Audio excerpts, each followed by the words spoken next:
John Bosco namara urwebembera UNSA omuri Rubanda najya ngo bakatungaho buhwezi ku rugo wa minisitiri w'isente Henry Musasizi ukuba kwera kutandika ehuruuru zoba tutongozaho project yo kutunga empunu twine amashomero minjo muri Rubanda ga secondary school kandi nitwenda ishomero rigire mu project is supported by UNSA.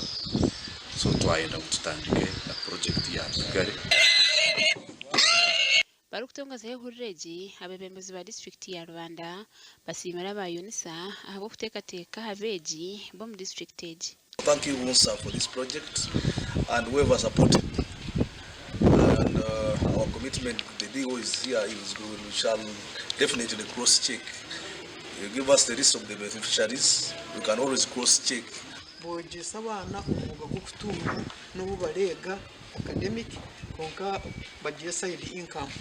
So we are happy, we are grateful kandi atekereza mu nadiyo yarakora inspection obu wakimanyi ngu each school is going to have a project nyabura mu munage yerisho kugira ngo at least abana bamanyo butunji Kada numutesi gensi omuha beegi abaganyirwa mu ehuruuru najya ngo bija kufayo kureba ngo bahirwe babuganyirwamo. Neza kutuyamba ibintu byinshi cya munonga twaza kujirebera yamara kukura ibyana byayo nitubiguza tuyemesete izo sete zo mpuzira tuyamba kole ibintu byinshi kabeji Gashoka job na mayo muri Rubanda.